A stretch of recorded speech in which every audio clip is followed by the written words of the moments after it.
kembali lagi pemirsa bersama saya Sima Perwira di Rembuk, Jawa Timur, dipersembahkan oleh DPRD Jawa Timur. Pemirsa, akhir-akhir ini rasa-rasanya DPRD Jawa Timur sedang ramai ya, menjadi sorotan ini. Karena terkait dengan keras banget, bukan keras sih, lebih tepatnya kenceng banget untuk mendorong pemerintah Provinsi Jawa Timur ini bisa menaikkan PAD-nya alias pendapatan asli daerahnya begitu pemirsa. Dan kemudian pemirsa terkait dengan PAD tentu banyak sekali ya indikator-indikator yang bisa membersamai untuk peningkatan PAD juga. Di antaranya adalah pajak, kemudian pengelolaan BUMD, retribusi dan lain sebagainya. Kali ini kita akan membahas mengenai pajak terlebih dahulu pemirsa, karena pajak kita ini tentu saja untuk Jawa Timur yang lebih baik, bukan? Nah, tapi sekarang saya tidak sendiri karena saya tidak berkapasitas untuk menjawab pertanyaan-pertanyaan Anda semuanya, pemirsa. Saya sudah ditemani oleh Muhammad Mahrus, ini selaku anggota Komisi C DPRD Jawa Timur, Dapil Probolinggo Pasuruan. Bapak Mahrus ini sekaligus pengurus PCNU Kota Keraksaan dan sebagai pengasuh Pondok Pesantren Darul Ulum Paiton Probolinggo juga nih. Assalamualaikum warahmatullahi wabarakatuh Bapak. Assalamualaikum warahmatullahi wabarakatuh. Baik, ini tampaknya sedang sibuk-sibuknya ya Pak ya? Ya, sibuk untuk berupaya keras meningkatkan PAD itu. Nah, itu dia Pak, yang sedang menjadi sorotan publik begitu ya. Tapi Pak, sebenarnya kalau kita bicara PAD itu kan banyak banget ya Pak ya. Ada pajak tadi yang sudah saya sampaikan, pajak, kemudian ada juga retribusi, kemudian ada pengelolaan BUMD. Sementara pajak ini kan menjadi sektor penting juga nih bagi pendapatan pembangunan daerah. Dan kalau pajak prinsipnya adalah dari rakyat, oleh rakyat, untuk rakyat, begitu kan Pak ya? Nah, maka dari itu pemirsa gimana caranya biar kita tuh bisa sinergi lah, optimal di semua bidang.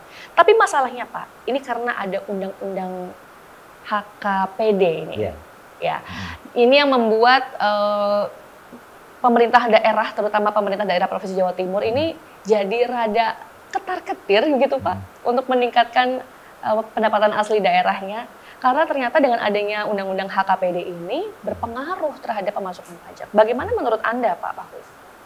Oke, sebelumnya Mbak Sima ya. Betul. Kami pertama ingin menyampaikan terkait pajak itu bahwa dalam APBD kita Jawa Timur, kita bicara 24 yang sudah berlalu, pajak ini menopang sekitar 70% dari pembiayaan APBD di Provinsi Jawa Timur. Bahwa APBD kita, pendapatan kita ada dari sektor pajak. Yang pokok adalah pajak. Pajak ini kira-kira 70%. Ya, kalau kita misalnya PAD Jawa Timur tahun 2024 itu di angka 22 triliun, nah, pada angka 17 triliun itu dari sektor pajak. Dan pada sektor pajak ini yang paling besar ya adalah dari pajak kendaraan bermotor. Nah, tadi Mbak menyinggung bahwa dengan penerapan Undang-Undang Nomor 1 Tahun 22 terkait hubungan keuangan pusat dan daerah, memang dalam salah satu pasal Undang-Undang HKPD itu ini memuat tentang bagi hasil pajak kendaraan bermotor. Sedikit Mbak, pajak kendaraan bermotor ini tahun 2024 Pemprov Jatim itu dapat sekitar 14 triliun. Waduh. Jadi banyak. Dari PKB, dari BBNKB itu pada 14 triliun. Artinya 70% sektor pajak ini dari pajak kendaraan bermotor. Nah, dengan dulu sedikit dulu pada tahun 2024 sebelum ada Undang-Undang HKPD, pajak kendaraan bermotor itu penuh masuk ke provinsi. Semuanya dari manapun masuk ke provinsi, kemudian nanti dibagi 70% provinsi, 30% kota kabupaten secara merata. Nah, ini kemudian dengan undang-undang HKPD itu, maka ini pembagiannya dibalik, Mbak. Jadi sekarang ini 66% masuk ke kota kabupaten secara langsung. Jadi misalnya Mbak bayar pajak motornya, mobilnya 1 juta, maka 66%-nya 666.000-nya langsung masuk ke rekening kota kabupaten secara langsung. 340.000-nya ke provinsi. Nah, ini memang amanat undang-undang yang tujuannya adalah untuk menguatkan fiskal kota kabupaten. Nah, otomatis dengan penerapan undang-undang itu Provinsi Jawa Timur kehilangan potensi PAD-nya sangat banyak, ya sekitar 4 triliun. Sebagai perbandingan, Mbak, APBD kita tahun 2024 itu kita di angka 31 triliun.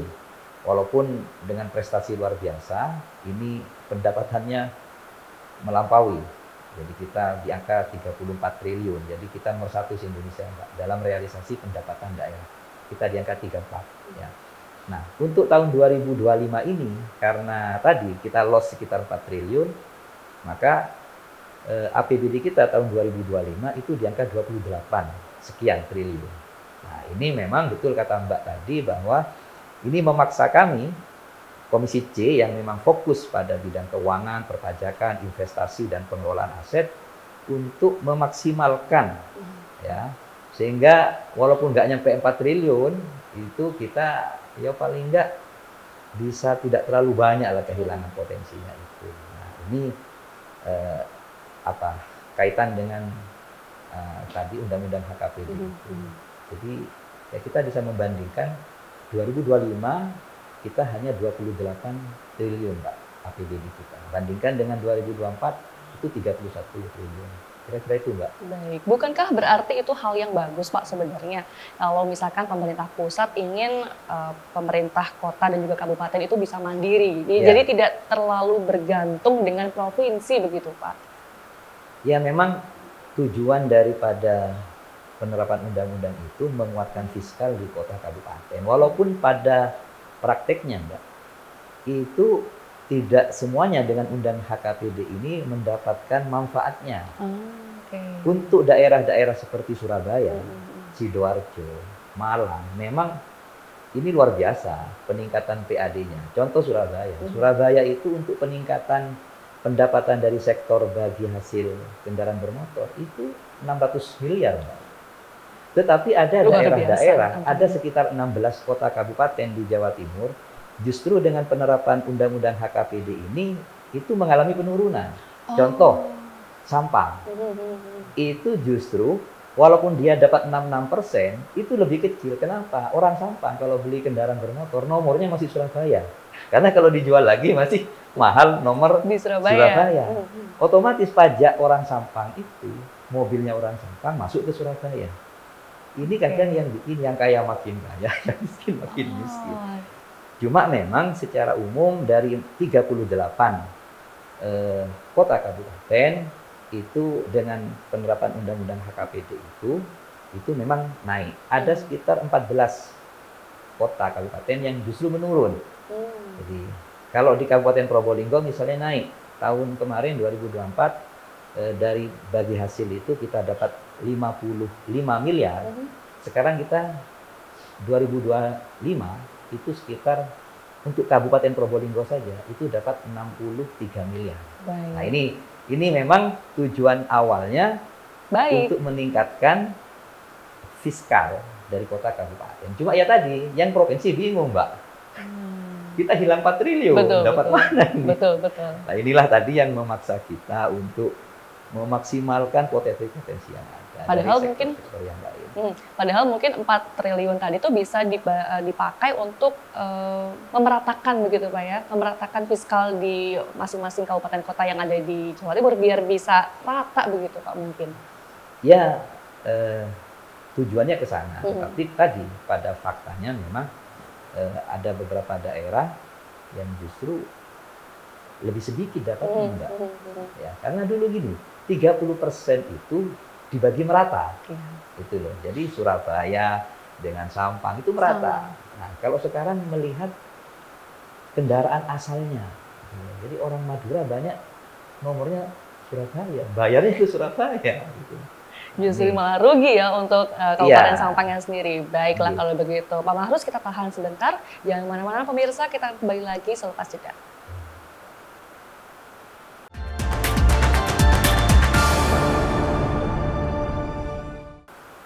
Alhamdulillah pemirsa, akhirnya kita jadi paham ya sama-sama ternyata Undang-Undang HKPD yang diberlakukan mulai 5 Januari 2025 kemarin itu meskipun sudah ada sejak tahun 2022, tetap ada pro dan juga kontranya, tetap ada plus dan juga minusnya begitu. Cuman kita sebagai masyarakat dan juga tentu saja Komisi C DPRD Jawa Timur ini terus berupaya supaya bagaimana kita tetap bisa meningkatkan PAD kita, tidak terpengaruh dengan tadi yang disampaikan oleh Pak Mahrus tuh, ada kehilangan potensi 4 triliun dari kebijakan Undang-Undang HKPD tadi, begitu ya Pak ya.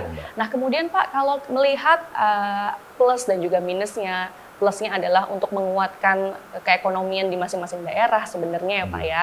Tapi kalau dilihat minusnya tadi yang disampaikan oleh Pak Mahrus adalah adanya ketimpangan begitu ya antar daerah. Nah kemudian bagaimana Pak strategi dari Komisi C DPRD Jawa Timur, terutama dari fraksi Gerindra sendiri nih ya, untuk bisa meningkatkan pajak, tapi dari peluang-peluang yang lain?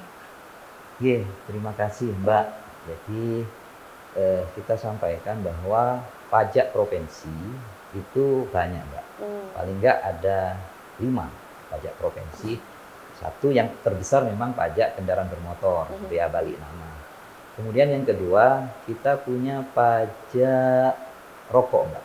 Jadi rokok yang beredar itu ada pajaknya. Kalau cukai itu pusat, Mbak. Kemudian provinsi juga ngelola pajak BBM. Jadi BBM yang dijual itu ada pajaknya. Kemudian kita ada pajak PAP, pajak air permukaan. Ya.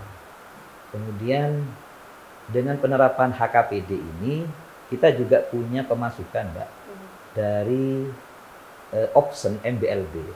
MBLB itu mineral bukan logam, bukan logam. Artinya kalau dulu kita kenal dengan pajak galian C, Mbak, pajak tambang pasir. Ya. Nah itu dulu full milik kota kabupaten. Nah, dengan penerapan Undang-Undang HKPD itu 25%-nya itu masuk ke provinsi. Nah, ini juga potensi. Nah, untuk tahun 2025 itu sekitar kita dapat 60 miliar dari 25% hasil pajak tambang itu. Ya, nah, kemudian ini dari sektor-sektor pajak yang memang dikelola provinsi, ya ini yang coba kita maksimalkan. Misalnya dalam pajak kendaraan bermotor, betul, memang bagi hasilnya sekarang kita dapat sedikit, tetapi kita ingin yang ada itu bisa lebih maksimal lagi. Karena memang misalnya soal ternyata dalam setiap tahun ada sekitar 15-20% tunggakan pajak. Nah, bagaimana 20% ini bisa sadar pajak, bisa taat pajak. Kemudian juga ada sektor-sektor lain, Mbak, untuk meningkatkan PAD. Nah, kita misalnya di retribusi, kita punya banyak aset-aset yang ini selama ini kita nilai potensinya besar, tapi retribusi yang masuk ke kita itu kecil, Mbak. Nah, ini apakah itu retribusi dari perizinan, kemudian dari banyak hal, Mbak. Kemudian yang menjadi fokus kita sekarang adalah pemasukan dari PAD dari sektor BUMD. Nah, dari sektor BUMD ini mungkin nanti kita bisa bahas secara khusus, Mbak. Tapi bahwa kita Provinsi Jawa Timur punya 10 BUMD yang kita nilai secara umum potensinya luar biasa, tetapi PAD yang disetorkan itu kita nilai masih sangat kurang. Dengan aset yang dimiliki, kemudian PAD yang disetorkan ini sangat jauh dari harapan. Karenanya ini yang menjadi fokus kami dan ini sudah kita lakukan, Mbak, di Komisi C. Jadi Komisi C kemarin dari BUMD yang menyampaikan target-targetnya, kita tekan lagi. Mosok asetnya sekian, dapatnya sekian. Nah itu. Kemudian juga dari dinas-dinas penghasil, Mbak. Dinas-dinas itu memang fokusnya kepada pelayanan, dinas perhubungan, dinas pertanian. Tetapi dari sisi mereka mengelola aset, mengelola gedung, kayak dinas perhubungan, dia punya Transjatim, dia ngelola pelabuhan, itu kan ada retribusi. Itu yang kita tekan juga supaya aset-aset yang dimiliki oleh oleh dinas-dinas itu juga bisa menghasilkan PAD. Intinya kita di Komisi C ini, Mbak, betul-betul serius bagaimana 4 triliun yang hilang dari sektor PKB itu bisa ya sedikit tertutupi oleh sektor-sektor yang lain tadi itu. Kita juga sekarang ada banyak pajak yang itu sudah ada cantolan hukumnya untuk bisa kita kelola. Misalnya yang banyak loss itu di pajak terkait ekonomi digital. Nah, ini orang sekarang beli apa-apa, beli semuanya kan lewat online, Mbak. Nah ini sedang kita godok betul supaya ya ada pemasukan. Karena terus terang, Mbak, berjalannya pemerintah kita ini di Jawa Timur ini, ya 70% dari sektor pajak, Mbak. Iya, betul. Jangan sampai kita kehilangan begitu Pak ya, penopang 70% dari sektor pajak tadi. Betul. Makanya digali betul-betul. Baik, Pak Mahrus, ini tadi kan sudah disampaikan oleh Pak Mahrus bahwa terdapat banyak sekali peluang ya yang saya lihat ini ada pajak BBM, PAP, MBLB, kemudian pajak rokok juga. Lalu juga ada permasalahan atau tantangan begitu ya mengenai tunggakan pajak. Nah ini kemudian melihatnya bagaimana kita bisa mengatasi adanya tunggakan pajak 15% tadi yang Bapak sampaikan. Nah, 15% itu besar, Pak. Ya, besar, Mbak. Besar sekali gitu. Dan kemudian apakah nanti ke depannya Komisi C dari DPR Jawa Timur akan menggali data lagi warga masyarakat Jawa Timur atau badan usaha gitu yang menunggak pajak tadi dan juga terkait dengan pajak rokok BBM, PAP dan juga MBLB tadi ini, Pak? Ya, memang prinsipnya gini, Mbak. Kita ingin bagaimana orang bayar pajak itu dimudahkan semudah-mudahnya. Ya. Selama ini masih ada kesan dan memang di lapangan banyak terjadi. Orang sudah mau bayar pajak itu smokso, Mbak. Ya. Kita cari uang berat lah. Ya. Terus mau bayar pajak masih sering dipersulit. Tanda kutip dipersulit. Ribet, Pak. Ribet. Ya. Maka kita di Komisi C mendorong betul kepada Bapenda khususnya kepada Samsat untuk membuat terobosan-terobosan bagaimana orang bayar pajak itu mudah semudah-mudahnya. Bagaimana tidak antre. Oh ini orang mau bayar kok. Iya. Ya kan? Semudah-mudahnya tanpa menghilangkan akuntabilitas. Ya, makanya ya kita sudah mengapresiasi kepada Bapenda, ada banyak inovasi-inovasi, misalnya untuk pajak kendaraan bermotor, untuk bayar pajaknya, ada samsat itu keliling. sudah ada samsat keliling, sudah bisa kita dipakai HP ini sudah ada, Mbak, bisa di-download itu Samsat bisa, asal ada uangnya aja sudah. Ya, betul. Tapi prinsipnya kita mendorong betul. Karena gini loh, kadang orang malas bayar pajak karena repot, karena si antri. Nah, ini mestinya menjadi apa? Orang aslinya mau bayar pajak akhirnya nggak bayar. Lah, yang 15% ini, yang setiap tahun nunggak pajak itu kemungkinan diantaranya bukan karena nggak punya uang, tapi karena merasa ribet. Yeah. Kita mau bayar kok dipersulit. Nah inilah Komisi C terus mendorong kepada Samsat, kepada Bapenda untuk terus melakukan inovasi-inovasi, mempermudah semudah-mudahnya. Baik Pak, terkait dengan tadi ya Pak ya, pajak-pajak yang loss tentunya kita sebagai masyarakat Jawa Timur ini perlu Pak diberikan edukasi dan juga sosialisasi begitu Pak. Sebenarnya yang pertama, pajak kita itu larinya kemana sih Pak? Nah itu Pak yang perlu diyakinkan kepada masyarakat karena barangkali masyarakat itu tidak hanya merasa ribet, tapi merasa tidak suka atau skeptis begitu Pak. Pajak saya percuma bayar pajak, nggak kembali ke kita soalnya. Kadang-kadang ada masyarakat Jawa Timur yang merasa seperti itu. Monggo Pak. Terima kasih Mbak. Memang kalau dari sudut pandang kita ya, dari sudut pandang agama, kebetulan saya ngasuh pesantren Mbak. Jadi bayar pajak itu termasuk bagian dari kewajiban agama. Kalau dalam kaidah fikih itu ada al-muslimuna ala syurutihi. Jadi orang Islam itu wajib tunduk kepada kesepakatan-kesepakatan undang-undang yang sudah dibuat. Tapi nggak usah tanya dalil Al-Qur'annya Mbak ya. Nah, kemudian ini adalah bentuk ketaatan kita kepada pemerintah. Dan itu hukumnya wajib. Artinya memang membayar pajak itu adalah suatu kewajiban. Ya. Nah, memang betul tadi Mbak sampaikan bahwa kadang masyarakat kita bayarin itu apa ini? Ya, kita kok nggak merasa dapat manfaat apa-apa? Karena beda dengan retribusi. Gitu. Ya. Retribusi kita membayar langsung dapat fasilitas, apakah perizinan, apakah jasa langsung. Tapi kalau bayar pajak, ini kok jalan di rumah saya kok nggak diperbaiki? Katanya saya sudah bayar.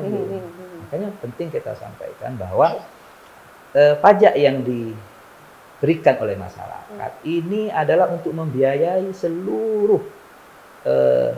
seluruh pelayanan publik di Jawa Timur. Bahwa misalnya ada begitu banyak program pembangunan infrastruktur. Mohon maaf, kalau jalan misalnya Mbak, perlu disampaikan bahwa jalan itu kan yang menjadi kewajiban provinsi, jalan provinsi. Ya. Kita bisa lihat data untuk provinsi Mbak ya, saya nggak ngurus kota kabupaten.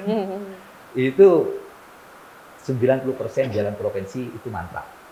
Dapat mana membangun, merawatnya? Dari pajak yang masyarakat bayarkan itu. Kemudian begitu banyak fasilitas-fasilitas kegiatan, apakah itu sektor pendidikan. Misalnya provinsi itu ngelola untuk SMK SMA Mbak. Itu dapat mana? Begitu banyak program beasiswa. Ya dari pajak yang dibayarkan oleh masyarakat. Kemudian artinya memang Mbak, kita Komisi C yang punya tugas kewenangan pengawasan ingin memastikan betul bagaimana uang pajak yang dibayarkan masyarakat itu betul-betul bermanfaat kepada masyarakat. Karena kalau kaidah fikih nih Mbak ya, kaidah fikih itu ada begini Mbak. Tasarruful imam ala ra'iyah manutun bil maslahah. Jadi kebijakan pemerintah itu harus betul-betul berpihak untuk kesejahteraan rakyat. Nah kesejahteraan rakyat itu yo luas. Dan itu hanya akan terwujud kalau masyarakat bayar pajak. Karena tadi Mbak, mohon maaf, 70% keberlangsungan pemerintahan ini adalah dari pajak. Lek masyarakat nggak bayar. Nah, makanya kita yakinkan kepada masyarakat bahwa setiap rupiah yang dibayarkan oleh masyarakat dalam bentuk pajak apapun itu adalah kembalinya manfaatnya kepada masyarakat. Bahwa pelayanan publik itu dibiayai oleh masyarakat. Baik kalau begitu. Mungkin kita juga perlu ini ya Pak ya, disampaikan juga nanti Pak di sesi selanjutnya begitu Pak. Kira-kira masyarakat bisa mengakses nggak ya secara transparansi peruntukan pajak itu kemana aja larinya? Tapi jangan dibahas dulu. Kita akan jeda sejenak, jangan kemana-mana, tetap bersama kami.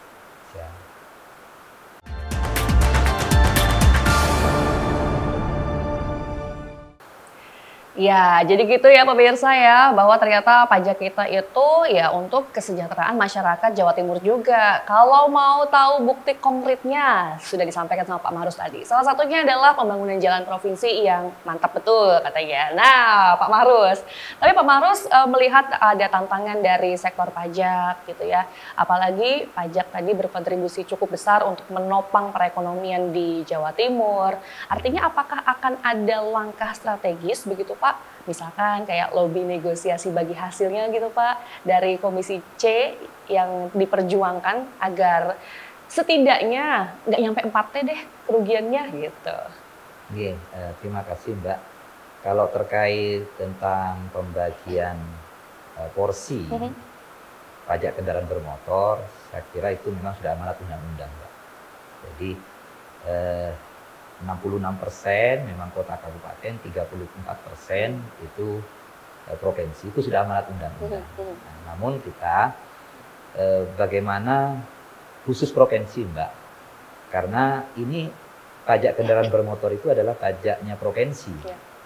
Nah, sementara semua instrumen untuk memungut pajak, tenaga, biaya itu provinsi, Mbak. Karenanya ya kurang fair akhirnya kalau semuanya kita provinsi, tapi bagi hasilnya banyak kota kabupaten. Nah, karenanya kita di provinsi sudah membuat rumusan bagaimana untuk biaya pemungutan pajak dan fasilitas-fasilitas untuk mempermudah pembayaran pajak itu kota kabupaten menanggungnya, memfasilitasinya. Ini pada sektor ini, Mbak, yang memang yang kita bisa lakukan. Tapi kalau tadi nego, bagaimana kalau 50 saja misalnya, ini nggak bisa, Mbak. Siapa tahu gitu, Pak. Iya, ini memang sudah amanat undang-undang. Kok dengan HKPD ini kita juga punya potensi lain, Mbak, yang dulu kita nggak punya. Apa itu, Pak? Yang tadi saya sebutkan pajak tambang galian C itu.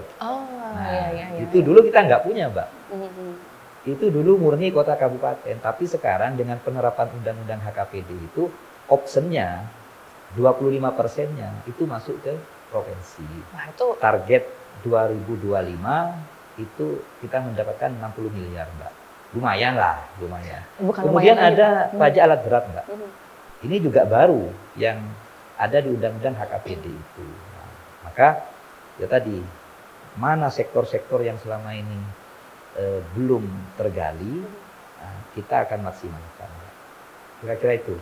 Baik. Kemudian terkait dengan sikap Anda menyikapi adanya ini, Pak, apakah Komisi C sendiri, apalagi dari fraksi Gerindra ini akan lebih kritis lagi atau mungkin membuat perda begitu, Pak, untuk mengatur hal tersebut, atau dalam hal pengawasan nih, Pak, akan lebih diperketat lagi supaya potensi-potensi yang selain dari pajak kendaraan bermotor itu bisa terus masuk ke dalam PAD-nya Jawa Timur begitu, Pak?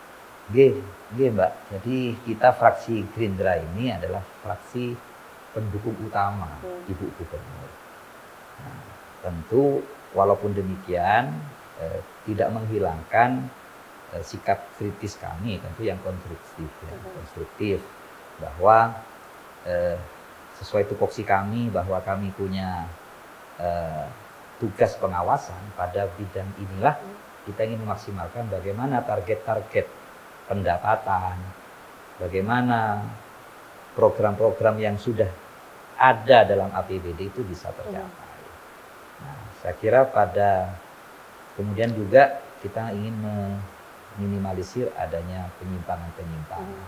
Nah, ini memang tugas kami dalam melakukan pengawasan sehingga tadi berjalannya pemerintah ini bisa baik lah, bisa baik.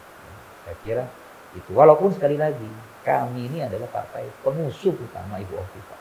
Jadi sangat-sangat mendukung begitu ya langkah yang dilakukan oleh pemerintah Provinsi Jawa Timur. Gitu. Sepanjang itu memang sudah sesuai, sepanjang itu bermanfaat kepada masyarakat dan sepanjang sudah dilaksanakan sesuai aturan, pasti kita dukung. Ya. Tetapi bahwa nanti dalam perjalanan ya, ada hal yang perlu kita kritisi, ya pasti kita kritisi. Tentu untuk kebaikan bersama, balik lagi itu ya Pak ya. Betul. Nah terakhir Bapak mungkin bisa disampaikan kepada 15% masyarakat Jawa Timur tadi Pak, yang belum membayar pajak nih. Nah monggo silakan Pak. Ya tentu gini Mbak, tadi kita ngobrol sebelumnya bahwa ya tidak hanya sanksi sebenarnya yang kita sampaikan. Jadi surga neraka itu kan harus sama-sama ada, Mbak. Artinya begini, bagi yang 85% yang sudah taat pajak ini, bagaimana ada reward, Mbak? Ada semacam bonus lah, diskon.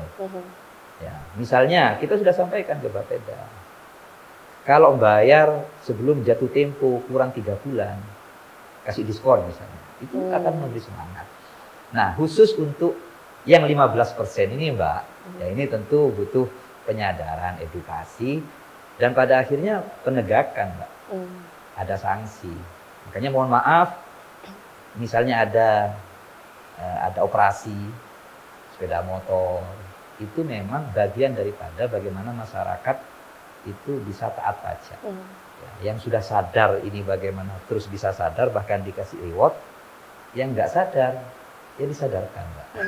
Betul. Nah, dan pada akhirnya memang kita butuh penegakan aturan.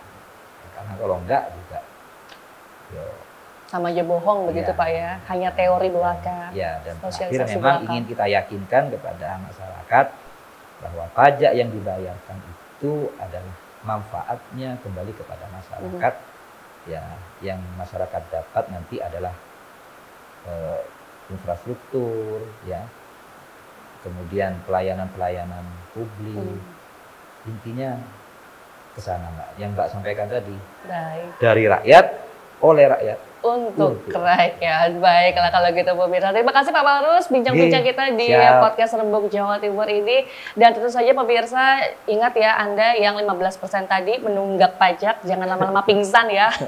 Kasianlah sama pemerintah Provinsi Jawa Timur, kan pengen bangun infrastruktur juga. Dan masih banyak pembangunan-pembangunan lainnya yang ingin diwujudkan begitu secara bersama-sama oleh pemerintah Provinsi Jawa Timur. Balik lagi, itu saja untuk kesejahteraan jenengan-jenengan semua ini. Kalau gitu saya Sima Perwira pamit, dan juga Pak Mahrus pamit dari Komisi C DPRD Jawa Timur, fraksi Gerindra. Kita ngobrol-ngobrol lagi ya Pak ya. Siap. Nanti di lain kesempatan masih ada BUMD nih Pak. Nah, jangan kemana-mana, saksikan terus Rembuk Jawa Timur, persembahan dari DPRD Jawa Timur.